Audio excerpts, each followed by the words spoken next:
Hello and welcome to our webinar about the National Cultural Policy Essay Edition. My name is Justina Jocham. I'm the CEO of Festival City Adelaide and Deputy Chair of the Arts Industry Council South Australia. And the two organizations welcome you all today for this special edition about the National Cultural Policy. I'm very pleased to be the facilitator of this discussion. And as we kick off right at 11:30 with this webinar, on behalf of myself and the panelists, we wish to pay our respects to Aboriginal elders past, present, and emerging, and we extend those deep respects to all Aboriginal peoples on the call today. I'm joining you all from unceded land of the Kaurna people and acknowledge that we're going to engage in a conversation about arts, cultural, and creative policy on the lands of the oldest continuing living culture in the world. There is a webinar chat function at the bottom of your screen, and we encourage everyone to use it to acknowledge the lands that you are hailing from today. So we've come together on this Monday afternoon to discuss the National Cultural Policy Revive, which was released at the end of January. And today we are joined by 6 speakers for a bit of a whirlwind conversation about what the policy might mean for South Australia. This is a 5-year plan with 5 pillars, and it is over 100 pages long, which means that there's a breadth and diversity to the document that we are likely not to touch on all of the points today within the hour that we have. Instead, what we've attempted to do is gather a group of really wonderful thinkers here in South Australia who can support our thinking and understanding about the policy and how we might support the sector in also digesting it even further. So we've posed 3 questions to our panelists, and in keeping with the 5 theme, 5-year plan and 5 pillars, we've asked them to prepare 5-minute interventions. And the questions that we've asked our panelists to respond to loosely is, what might Revive mean for South Australia? What components of the policy excite you and their potential for SA? What parts of the policy might be getting less airplay, but do seem really useful and positive? And what questions and concerns remain? And where do you, our panelists, see opportunity to influence direction and thinking? So throughout the duration of the webinar, you are all welcome to pose questions of our panelists. There's a Q&A function again at the bottom of the screen. Please feel free to use it. All attendees can upvote questions and also comment on these questions, and we'll pick them up in the second half of our scheduled time together.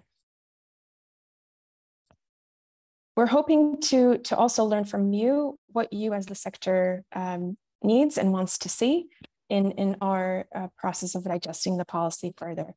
So we'll come back to that question right at the end as well. So to kick off with our intervention, we have Jimbla, filmmaker, musician, photographer, and creative, who will kick us off with his thoughts on the National Cultural Policy.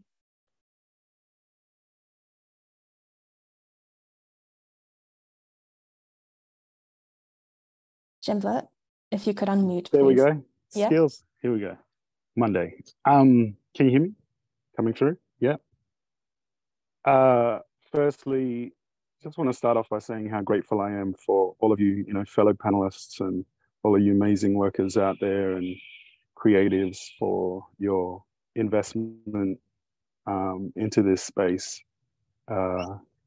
It's so precious. So thank you. I'm really excited about the priority that First Nations people have been given in this, especially where being able to move more on our own terms and bring in through more of our own guidance. I think that's going to be so powerful, and more of that is continuing the greater. And yeah, just looking forward to, our region is has such a powerful creative space and sector. So seeing that further empowered is really exciting me. And yeah, just grateful to see that commitment coming through from the national level, you know. I think with the work that we've been doing with MDO is a testament to what can happen when we afford more space to move freely and bring through more of our own guidance when working in this way is concerned. It's been so fruitful to afford that to the creative people we've been working with and also the community. So yeah, just really grateful for that and really excited, I guess, especially after what we've been through in the last couple of years. You know, the power that we have in what we're doing in the creative sector, where spirit and well-being is concerned, you know. I feel it's more important than ever than in this moment to, you know, be really championing that and empowering it. So yeah, I'm very excited. Thanks, Jennifer. Thank you for that. We might go to Tully next. Tully Barnett, Associate Professor in Creative Industries in the College of Humanities, Arts and Social Sciences at Flinders University. Thanks. Yeah, I echo some of those statements. It's a big document. There's a lot in here, and it's going to take us, quite some time to unpack it, which is why opportunities like this to think about it together are so important. It's a fast-paced but robust process that's led us here. I do think it's important to keep in mind its creation, how it came to be, because I think that tells us a lot about what its potential is and what's in here. It's multi-voiced, and I think that that's something that's really quite interesting to keep thinking about and reflecting through as I go through the document. The fact that the Prime Minister launched it is a really a good sign. I'm still thinking through the implications of it being a cultural policy rather than an arts policy. I think a lot of the statements that are made about that are exciting. It's about being a policy that threads through all parts of government. So that's great. I think we, as a group of people who advocate for and are, some of us, artists, some of you, artists, that means that we have to keep an eye on how that balance works. What are the implications of it being a cultural policy rather than an arts policy are for the artists and for the creation, circulation, reception, valuing of art. It's the fact that it focuses so heavily on work and works is great. That centrality of the artist is amazing. There's a lot of talk in there about cultural infrastructure, but it never comes at the expense of that centrality of the artist. So I think that's a balance. I think that in a document that's put together in this multi-voiced, fast-paced way is a good sign. I think it's interesting that the changes to the Australia Council, which are called in the document the centrepiece of the policy, I think there's opportunity there, but there's also some watch and see kind of we're being called upon. I think we're called upon now to watch and see how that develops, because some of those changes may be great and long called for, but also that in moments of change, slippages can occur that may water down some of the great things that the Australia Council has always done. So I'm just saying we should look at that. moving that First Nations arts principle to the principle number one is, I think, a really important thing that this policy does, that allows that to be the first principle in everything that the cultural policy does. I think that's great.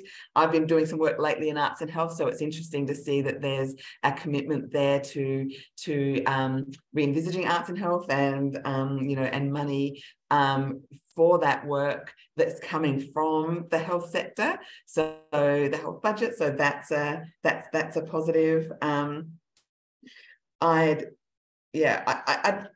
I'd like, I think that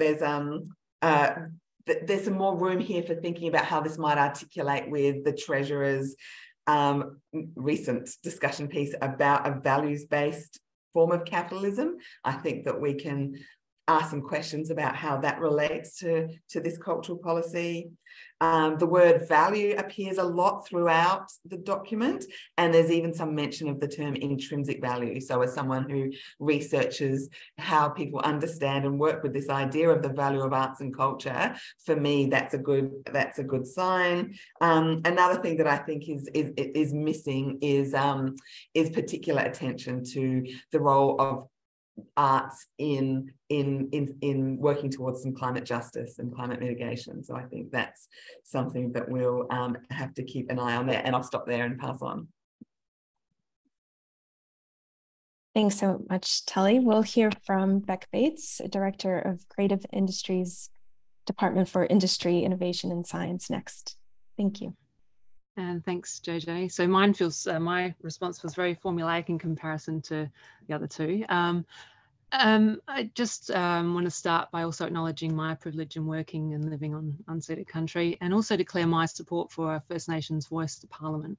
I think given this is a cultural policy, it makes complete sense that it's First Nations first. I actually heard someone speaking on a panel last week saying it'll be like an anchor going 65,000 years deep into the country for people of all cultures to connect to be proud of, and to learn from. And I just thought that was a really beautiful sentiment. So I know that Arts South Australia's Aboriginal and Torres Strait Islander Arts Plan includes an action around leadership and development of career pathways. And so the department that I work in is responsible for creating a series of workforce development plans for the state and for industry sectors, albeit they're currently focusing on hydrogen and defence. But there's a commitment to consider other opportunities in areas with an identified need. And so when my chief executive of my department read Revive, he was quick to ask me, what's our role in developing the First Nations creative workforce development strategy? So I just thought that was a really a nice observation. So I look forward to being able to participate, obviously, in that important piece of work. But of the things that I'm excited by in the policy, and certainly it's the new momentum for arts and culture in Australia generally, I'm also really keen to see how the NCP as an overarching framework will really influence policy and priorities across different areas of government. I feel that's how we're going to know if we have really been successful in genuinely repositioning arts and culture as centre to Australia's future. I think if we succeed as a nation in truly recognising and therefore prioritising the centrality of the artist, then I feel like we may have succeeded in translating that intrinsic value of art and artistic and creative expression in all its art forms.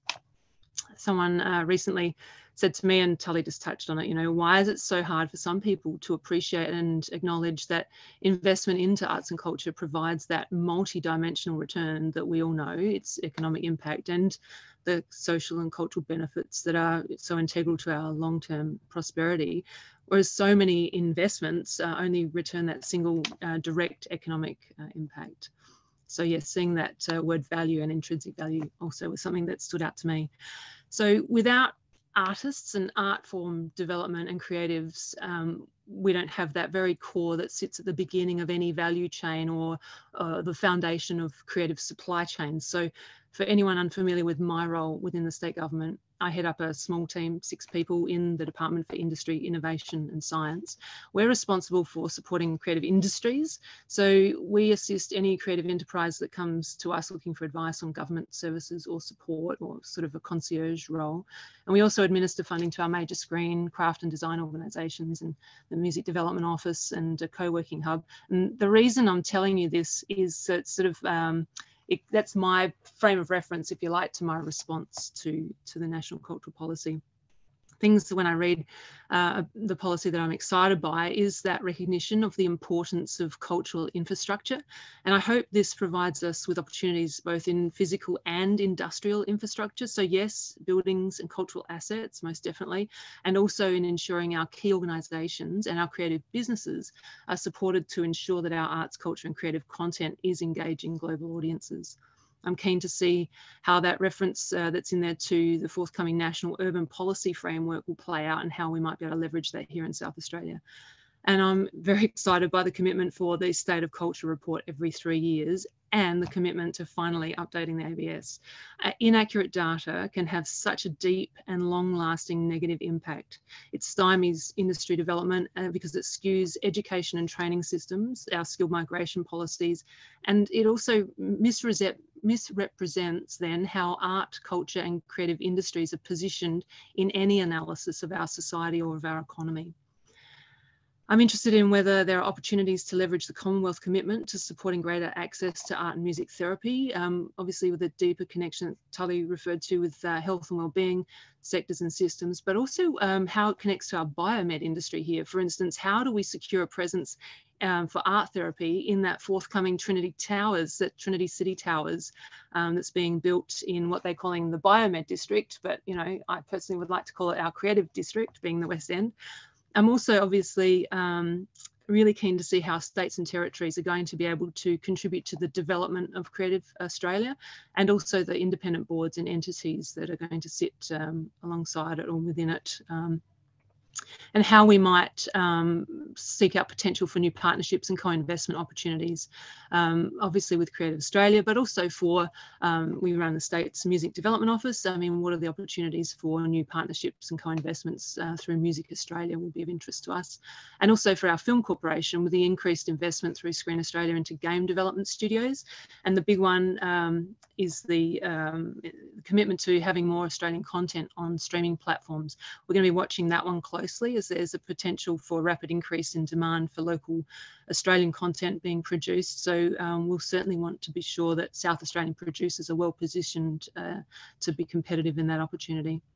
I was really pleased to see the NCP include the visitor economy in there and commit to continuing to support artistic and cultural assets and content into our destination and marketing campaigns.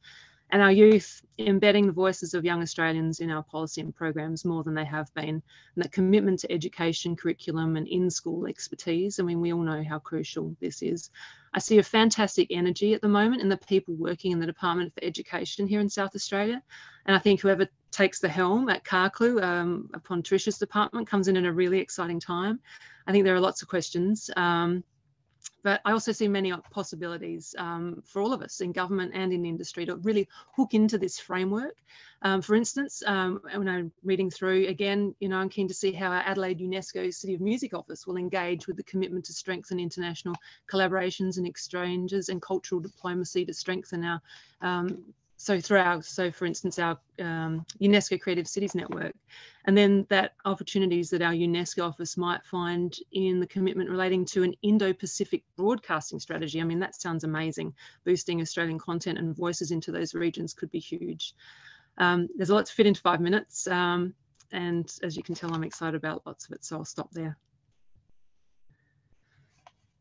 Thanks so much, Becc. Really appreciate your views on that. We'll swiftly move over to Kate Larson, a writer and poet, arts, cultural and profit consultant. Kate, take it away. Thanks, JJ, and thanks for having me. Though I must apologise in advance, I'm going to have to leave 15 minutes before the end of the Q&A, but providing a working example of a gigging arts practitioner needing to get across town for her next gig. Jimbla spoke of gratitude at the start of the session. I think that's one of the key emotions evoked by the launch of Revive, as well as a very unfamiliar sense of hope, which we've all had bludgeoned out of us after the last dire decade.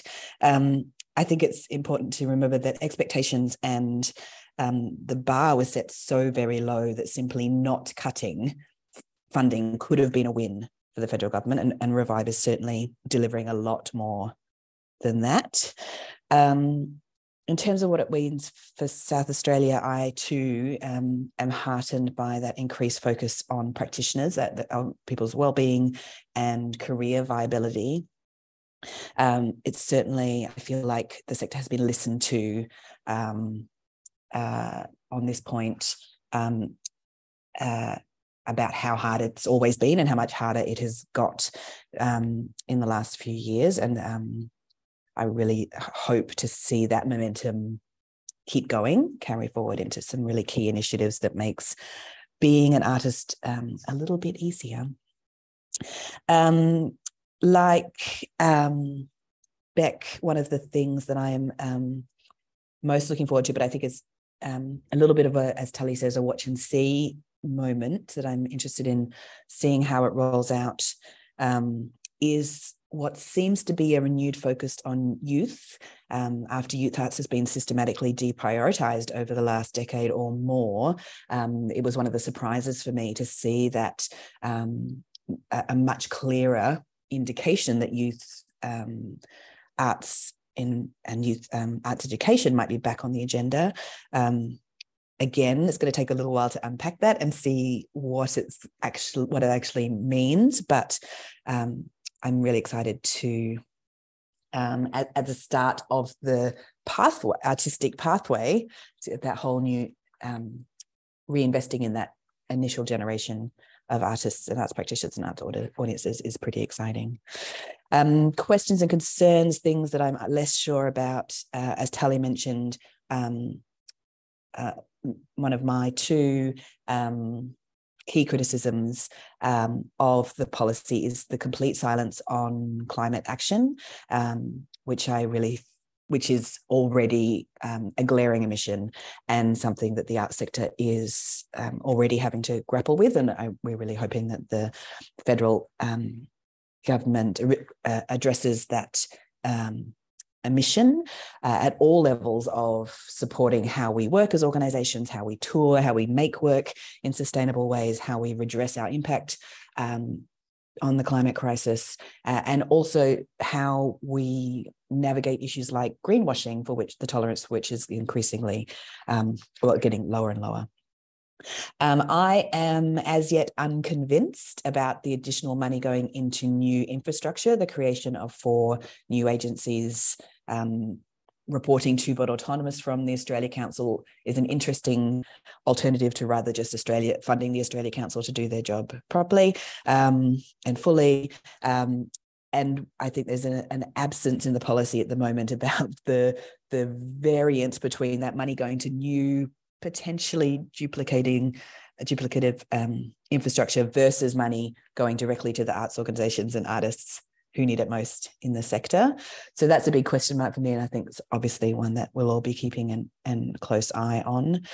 And then my biggest disappointment, and I wrote about this in my response on Arts Hub, where you can read more, is in the continuing partisanship around the policy. There's a lot in there. It's got some of it has a long lead time, which will take us right up to the next election. And we've never had a national cultural policy in Australia that has survived a change of government. So it was disappointing with all the work that went into it that there wasn't a little bit more work around bipartisanship acceptance. Could we have a policy with less promises, but more cross-party promises, may have had more longer-term impact.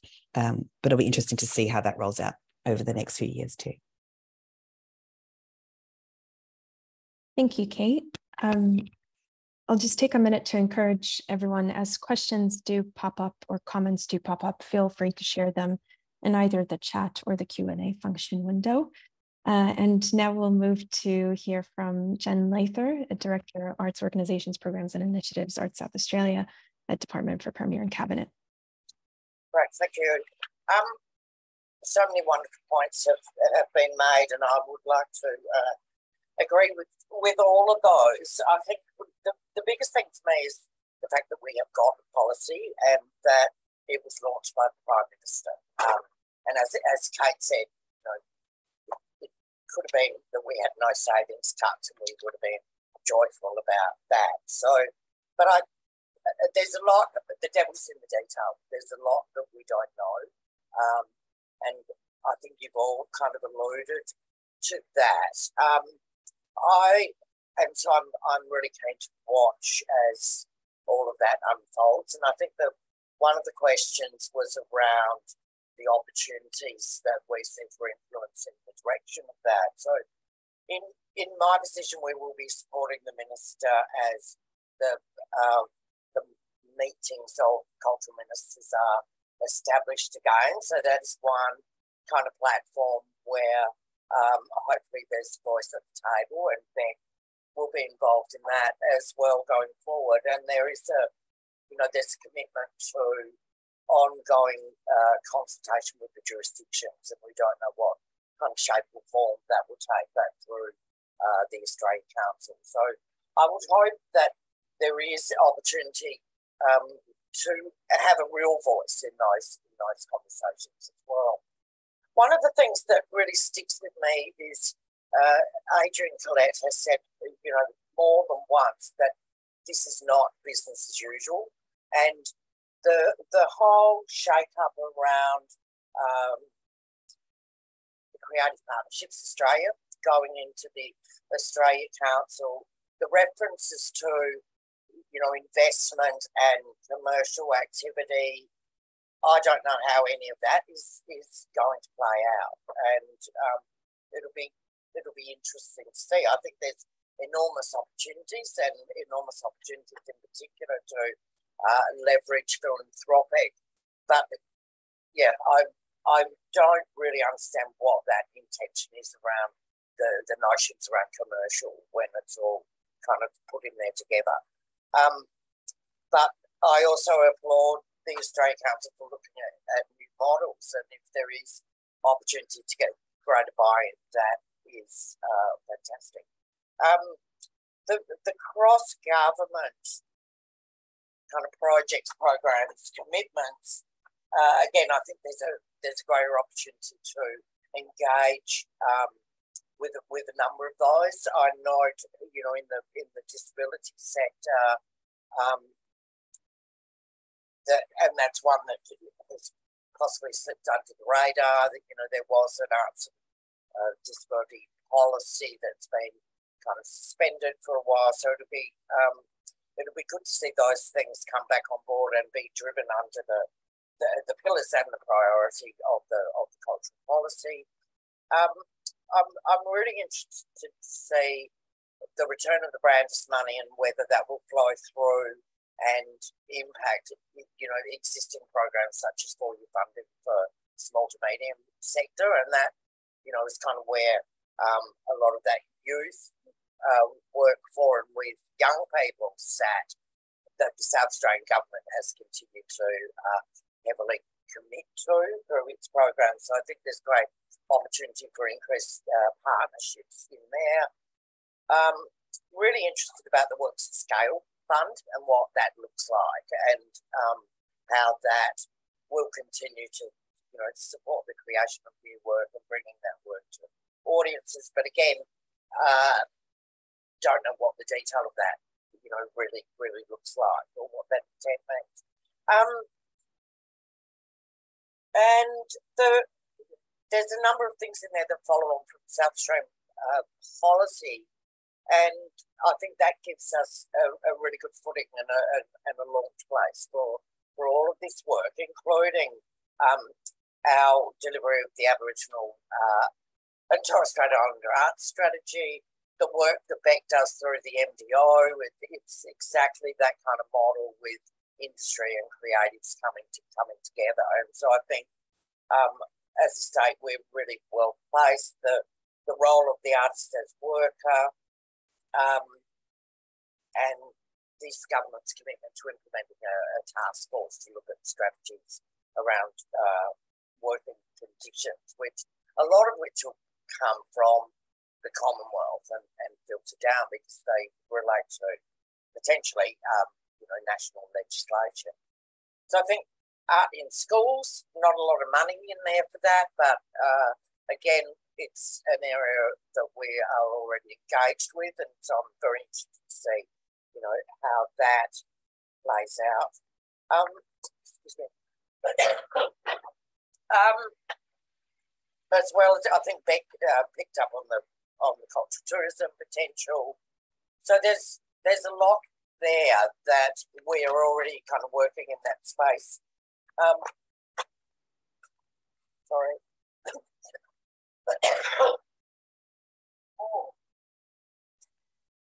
Maybe it's time to shut up. Stop. I think I will because I'm choked. Okay. We'll call it quick. Thanks, Jen. Thanks so much. We'll move to hear from Alysha Herrmann, writer, performance maker, community organizer, creative producer, youth worker, and also a member of the National Cultural Policy Expert Advisory Group. So Alysha, take it away.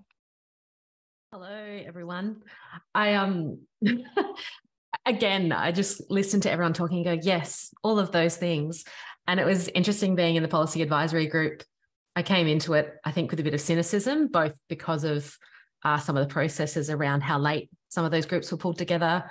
Also, looking at the other people who are on that list of policy advisory group members going, I'm really just here because they needed someone from the regions. Like and no disrespect to myself, but, some of those people on that list are obviously much more well-known and established. And so I came into it with a bit of cynicism. And I think, and the reason I'm mentioning this is when Kate talked about this idea of hope, and it's come up from a couple of the other panelists as well. But for me, that's kind of been one of the resounding things that's come out of this process and the launch of the policy too. So even though I went into that process with a bit of cynicism, and I held some of that cynicism throughout the process, sitting in the room, having the policy launched, I did feel incredibly emotional.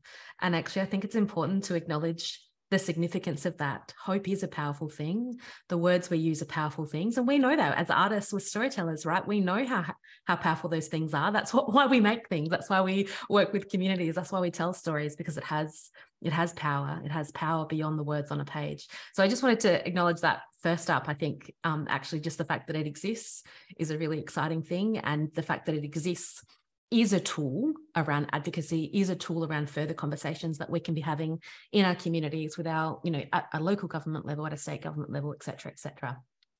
But in terms of responding to those three questions that JJ asked us, so what does Revive mean for South Australia, and what components of the policy excite you about, or me about, the potential for SA? For me, the big one obviously is that restoration of funding cuts to OSCO and the wording around addressing those underfunded areas like youth arts. I'm going to talk about in a second why I think there's also some concerns around that. And I'm actually really excited by the expanding of its functions around establishing it as Creative Australia and these new bodies. I share Kate's concerns about what that looks like, what that means, and is it just funneling money away? But I also think, again, there's something really powerful about going, where are we focusing our energies? And in terms of going, actually having the establishment of First Nations-led board to amplify and really have a leadership, take up leadership space in that structure, I think there's something really important about that, because it is not just about the people that are in that, it's about the queue. I'm using, my words are clumsy today, it's a Monday morning, but it's about how that cues other people to think about how they're interacting and what they're doing as well.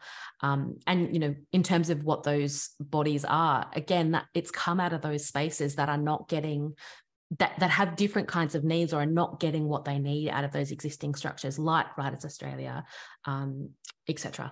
Also, from a South Australian perspective, I'm really excited about the opportunities around the digital games tax offset, and I think Becc spoke to that really well. But I think just, keeping our eyes on what that does and the opportunities to leverage that. What parts of the policy might be getting a little bit less airplay but seem useful and positive? I think the fact that it is a 5-year plan. It's not a plan that's trying to solve all things tomorrow or today. It's actually going, hey, we're recognising that there's been, erosion, all of those things. And it's about going, what is the response right here and right now to rebuild some foundations that then we can have some bigger conversations and some bigger, more ambitious vision. So I think the fact that it's a 5-year plan is actually quite useful. I'm hoping everyone's seen it, but there's also on the, again, words are failing me today. On the website, when you download a copy of the policy advisory group also had a kind of a wish list of some kind of 2, 5-year, 10-year things that go alongside that. So I think it's called the Independent Advice to the Minister. I think that's, again, just a useful document to think about advocacy and how we can use that to hold the government accountable, to be like, okay, these are some of the things that you have been told, you've been told them, you've got it on your own website. And how, I guess what I'm saying is how we can use those documents to leverage conversations. I think the other thing that's getting a bit less airplay is the Community Languages Schools grants, which I think is really exciting. And I think Jen mentioned it before, but that meeting of ministers being re-established. So, info sharing, advocacy, consultation mechanisms at every level are really important. And a number of these things existed in the past and then just got taken away. So the fact that they're coming back, I think is really important. That last question, which is about what concerns remain, where do I see opportunity to influence direction? So youth arts is obviously my background and a core part of my practice. And it's one of the ones that everyone's kind of flagged, there's all this youth arts stuff in there. I actually don't think there is. So I think there's a lot of mention of young people, and there's a lot of talk about arts and education, and there's a lot of talk about young people accessing arts in some ways, but youth arts is a very specific practice. It's actually a practice that has specific skills and ways of working. That's actually one of the things I really realised being on the policy advisory group, that people don't understand. People who are not youth arts practitioners don't actually understand what youth arts practice is. And a lot of what's in the policy as it stands is about arts and education, both in a primary school and a high school setting and also a tertiary setting. Those things are critical and important, and really we need them to be there, but they are not youth arts practice. And that's really missing from the policy, particularly when we look at what's happened in the last decade around the erosion of youth arts companies nationally, and what that's already doing, the implications that already has, and what gets lost in that. And as an example of that, I think some people know this story already, but I'm a high school dropout. School was a fucked place for me to be. I was avoiding any access to arts education in a school setting. And so the role of youth arts and community arts and cultural development practice, and what that enables in terms of those conversations around diversity, access, inclusion, reaching audiences, I actually think is still missing from the policy as a whole. Bunch of people have already mentioned it about climate justice, which also ties into the points I was just making about youth arts and community arts and cultural development practice, but just considerations of our ways of working need to shift, and that needs to be recognised at all levels, including dollars. And yeah, everyone's already mentioned it as well, but just the actual delivery. So a lot of the policy is very big picture. The how remains a question and a concern. Thanks so much, Alysha, for that intervention, and to all of you for providing your initial thoughts about policy. As mentioned, we welcome any questions that might have cropped up throughout the duration of these interventions, and our panelists have kindly offered to provide their thoughts on some of the comments and questions that might creep up. We do have one directed at Kate, so I will shoot that one over to you straight away. Kate, do you have a view on the partitioning of disability arts into the separate disability arts policy rather than a focus on inclusion in Revive? Fabulous. Thank you for this question. And just for background, when we last had a national cultural policy, which lasted less than 6 months, obviously, I was still the CEO of Arts Access Australia nationally, which is, I'm sure, why this question has been directed to me. Talk about low expectations. When that policy was announced due to a last-minute schmozzle, although the disability sector had been hugely involved in its writing, at the last minute, the language was changed. So when that Simon Green launched that policy, it came out encouraging the arts sector to be tolerant of disabled people, which of course just sent that whole reception of that policy off the rails. By contrast, I think the language and commitment and recognition of not only the skills of Australia's disabled artists, but of the barriers that artists, arts workers, leaders with disability face at all levels of engagement with Australian arts sector has been articulated really strongly, which is great, and obviously without any language faux pas such last time. We have in Australia always, over the last decade, we have had a separate national arts and disability strategy, which sat outside, in lieu of a national cultural policy. We did have this national arts and disability strategy, which has been out of date for several years. I am not unhappy, and obviously I say this as a non-disabled ally.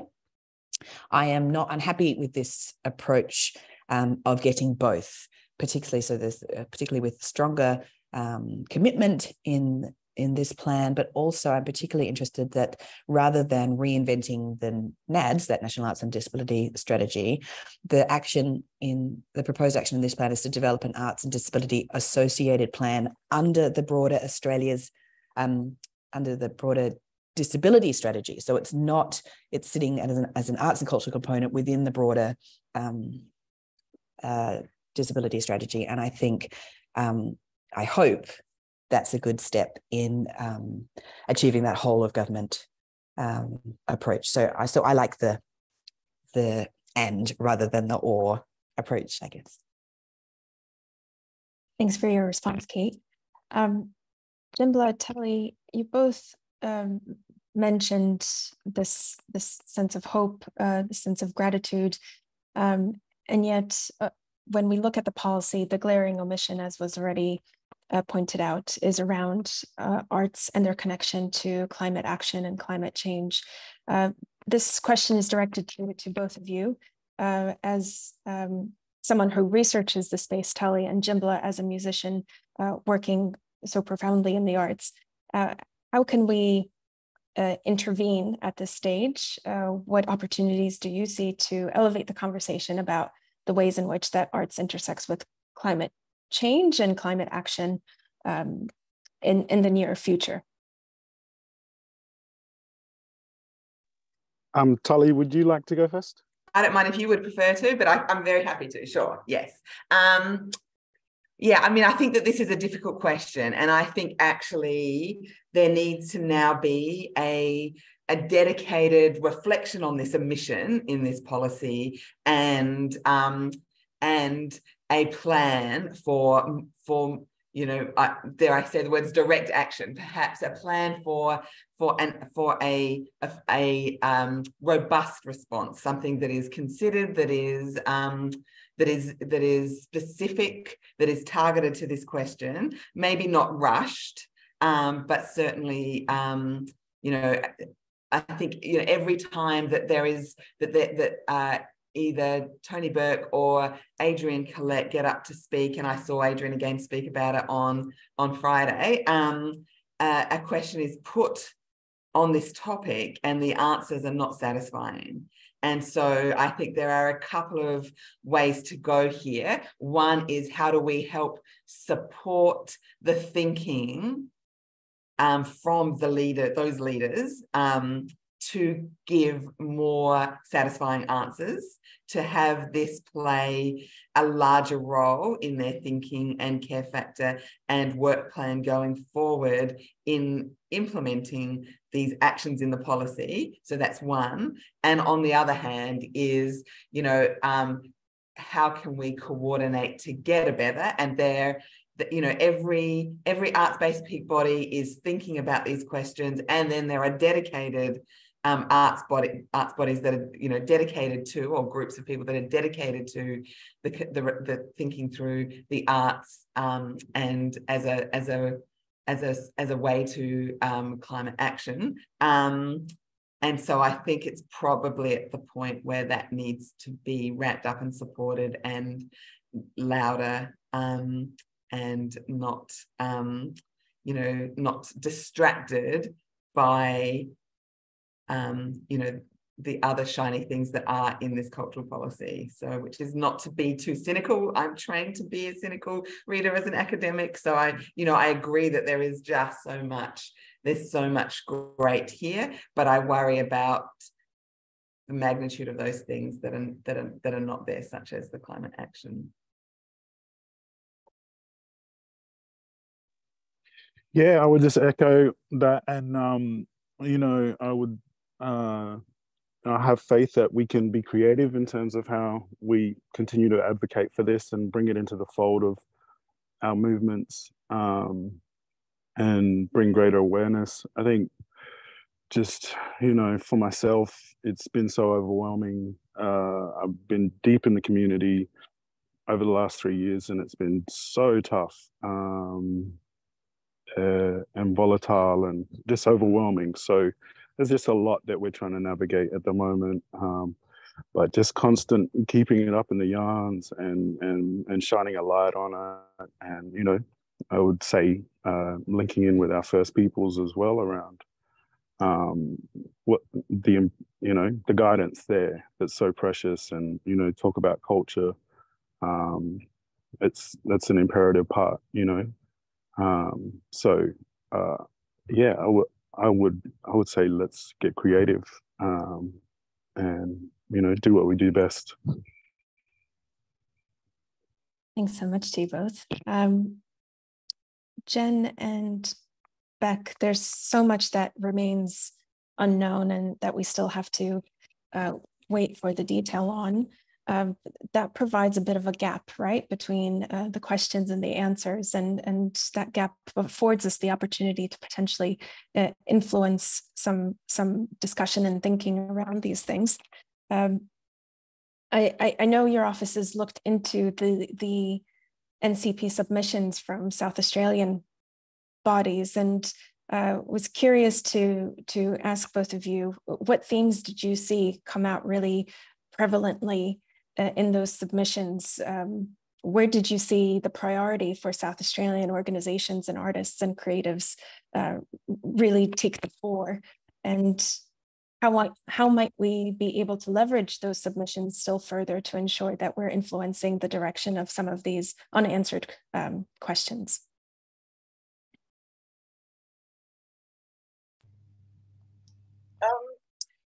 I think at a very general level, we were really surprised to see that the key issues that were raised in all of those submissions have actually been picked up within the policy, whether in a really strong way or, you know, under the kind of main threads. I think you can see a direct line back to those submissions, and I know that those working on the development of the policy also read, you know, they read the submissions from across the whole country. For me, it's the artist as worker, artist rights, the precarity conversation that was very strong in a lot of those submissions, and Aboriginal arts and culture first, which is, you know, very much the direction that has been picked up through the pillars. And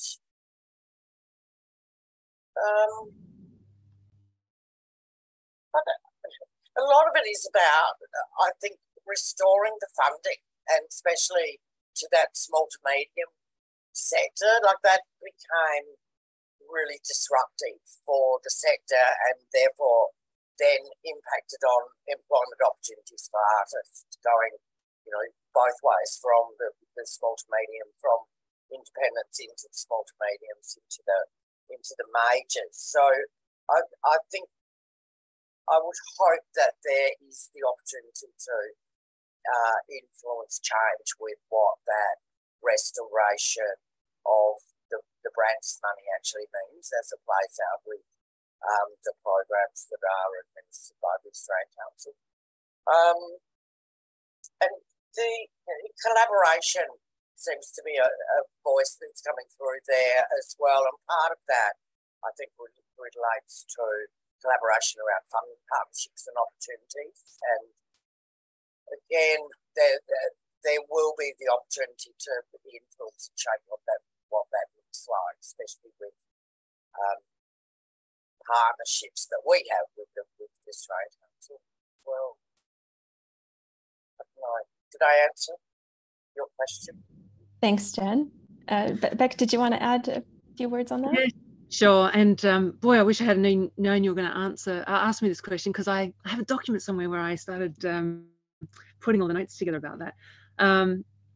So it's not all front of mind. But one thing I do remember thinking is I felt a tension between the yes, putting back the funding and the repair. So it's the repair and it's the let's bring things back up to you know, where there's been the cavernous gaps, you know, and so there's that tension about wanting to repair and bring back up to speed. And then but with the how can we be future facing and you know, taking opportunities and really being dynamic. And so there's a real tension there, and I feel it in the state. So I can only imagine that tension at a national level, because we've been in this vacuum for decades of not being properly nourished. And so I just feel, for me, there was that tension. And so that's the first thing that I thought about when you said that, JJ. Yeah, I don't know if anyone else felt that, but. Tully, I see your head shaking. Did you want to add a few words? Just wholehearted agreement that I think that is exactly the tension. But I mean, like as somebody else mentioned, you know, when there's been so many years of neglect and, you know, abuse, that restoring, you know, while it's important, it's not, you know, it's the bare minimum, and you know, restoration and extra investment is required, and then also other measures to go towards healing the sector that has suffered via policy, but also by you know, other circumstances. And so it's that interconnection of things that creates a real difficult set of circumstances to try to heal. And so that, you know, it does seem to me that there is a genuine desire here to do that work, to do that healing on the terms that the artists need. Yeah, even if it's not quite where we would like it to be yet, I think there are foundations for things going forward that that can be built upon, that will do even more of that healing. So that's around, you know, so another thing that's missing is yeah, artists, the direct intervention into the problem of paying artists, you know, yeah, living wage, basic income trials, all of these kinds of things that would be truly groundbreaking. Thanks, Tully. Yep, Becc. Sorry to jump back in there. I just keep coming back to the point that I remember Tony Burke saying this is not an arts policy. It's a cultural policy, and that arts policies should, and other policies should then be hooking into this. And so it's same with the omission of anything to do with climate change. I think that this is a framework that we can then have a new policy that brings together the role of arts and culture. That's a new policy for how we can combat that. And so I wonder if thinking about it from that perspective and as that cultural policy framework that we can hook a whole lot of things into. And it's, again, though, it's about being that having the funding, the energy, and everything to be proactive to be able to do that, you know. Thanks, Becc. So I'll just reply to say, without giving the space for the neglect of doing those other policies, right? That only works if there is genuine engagement in creating the arts-focused component that hooks onto it, you know. So yeah, it's good opportunities, but also risky times. We have a question to the panel. How do you feel about the potential for new data collection to capture more robust and fuller picture of the sector that more accurately represents the various areas, whether they be funded, unfunded, commercial, not-for-profit, etc.? And Alysha, I also am thinking about where the advisory group really tackled data and questions around it and how it might have utilized data in providing some of its recommendations. So it is an open question to the whole panel, but if you could also comment on that as well. Yeah, I think the short answer is it's really exciting, right? Like making informed decisions comes from having good information, and that includes good data, stats, etc. So, the short answer is yes, just really exciting. And that was one of the big conversations in the policy advisory group around where and how is data being collected and what data, and is it useful data, or is it just collecting a bunch of data that sits on, websites that nobody actually uses? So, again, that thing about it's not just about the collection, but then what do we do with it and how do we use it and activate it? And Becc, you mentioned ABS data and your excitement around it being included in this policy. It's just about having accurate data and the framework to be accurate, because as I was talking about before, it does my head in when you see, in my department, our economists are analysing data that tells the story of our state, and I know that it's not truly representative of arts and culture, and it's infuriating, and whenever we do we did a small business survey, and it has arts and recreation there, but there are so many creative enterprise that couldn't be counted in that because of the ANZIC codes being all wrong.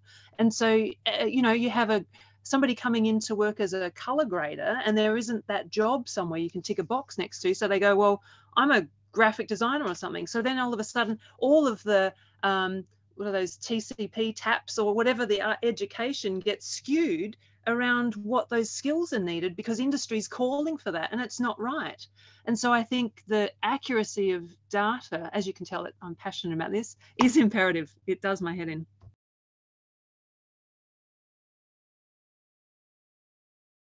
Thanks.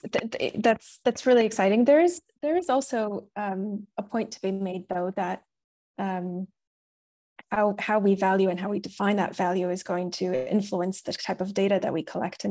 And so, Tully, I look to you here as well around this question, because it's influenced by something, by frameworks, by understandings of how the arts sector is and could be. So what would be your response to that? Absolutely. So restoring some of that capacity for the ABS to do better data collection, to fix some of the problems that exist in that representation, that's really important.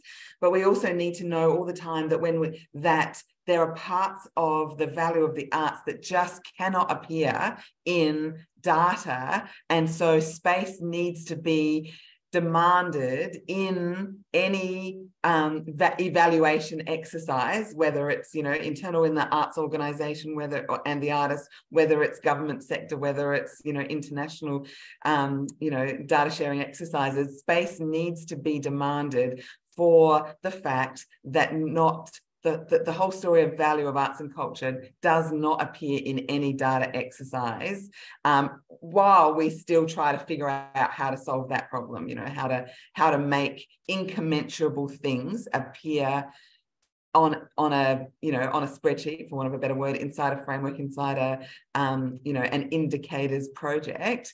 While we try to solve that problem, and whether or not we ever will, we need to keep advocating for value exercises that include qualitative as well as quantitative, even if that requires new literacies for the readers and receivers of value reports.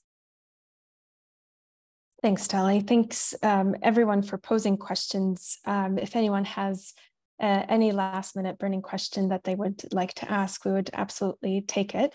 But with 2 minutes remaining to this webinar, and before we let everyone go to enjoy their Monday afternoon, I did want to pose the question to the panel.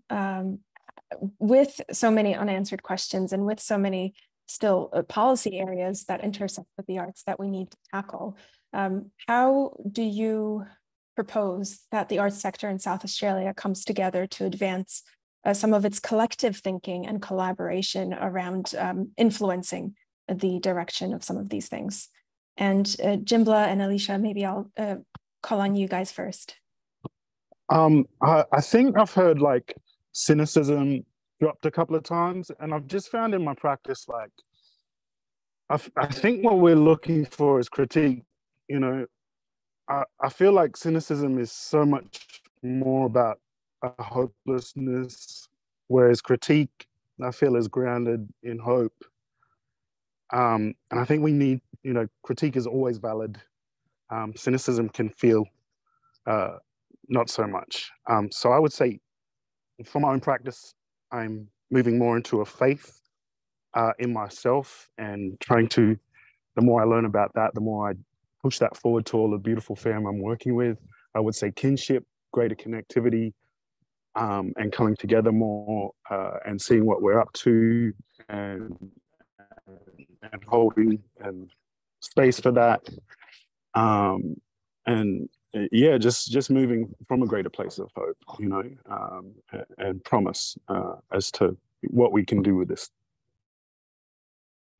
Thanks, Jimbla. Alysha? I think that's such a great point, Jimbla. And I think something that comes with that or goes with that is sometimes that sense of when you're out there doing the work and you're in the work, and, you know, we all know that it takes energy and all the things that fuel that, including hope.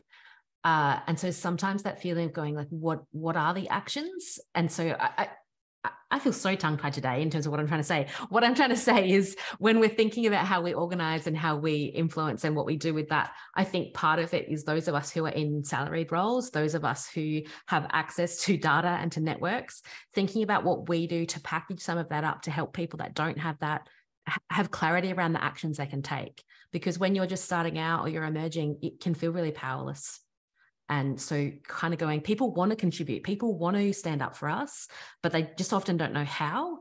And so we can do some of that work to help them take action, because people do want to. When you give them a specific ask, they are like, yes, I can do that. So I think that's work that we can do, those of us who have those, you know, leadership positions, salaried roles, etc. Thank you. Tully, Jen, Becc, any last thoughts on how we can organise and better work together towards advancing some of these ideas?